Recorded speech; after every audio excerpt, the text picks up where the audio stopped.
What's up guys, it's Brandon Childs. Today I'm going over an exercise I call the explosive twist press. Now this is an exercise that I wouldn't really prescribe to any kind of normal person that's not in a sport because there's just no real functional application to it. However, if you are an athlete, especially if you're in a sport like baseball, football, or any kind of boxing or combat sport, it's going to really teach you how to generate rotational force from your legs up through your hips and your core all the way up through your arms to help you, like I said, generate more force. So for the explosive twist press, there's two different versions you can do. You can do it standing or kneeling. The standing version is going to teach you how to generate force all the way from your feet all the way up to your arms. So weight set for that. I'm using a plate. I prefer to use the plate, it's just a little more comfortable for me, but you can use a dumbbell or a medicine ball, whatever you wish. So setting up for your feet, you want your feet to be shoulder width. I always say shoulder width. You don't want them too close. It's a lot harder to keep your center of gravity. And from there, all you're going to do, you're not going to do a really deep squat. All you're going to focus on is just a very small knee bend, and if I'm turning to my right, it's okay to let your left heel slightly come up. There's no real load on this leg. I don't want you to have to try to strain yourself to keep your foot down and risk using your lower back and things like that. Let the heel sit up a little bit, little lazy squat, slight bend in the knee, keeping the weight on the inside of your foot, mainly your ball, your big toe.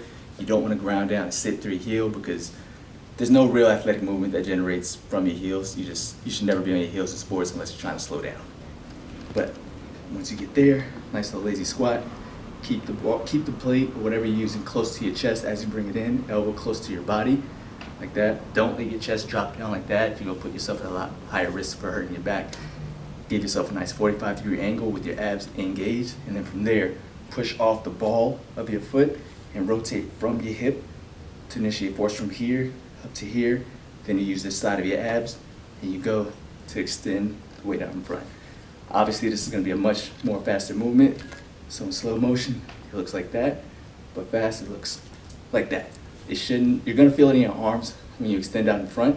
I'm doing it a lot slower, so it's a lot more exhausting, but the faster you go, it should be a lot less strain on your arms. It should all come from your legs and your lower body. So then you basically just do the same thing on the other side.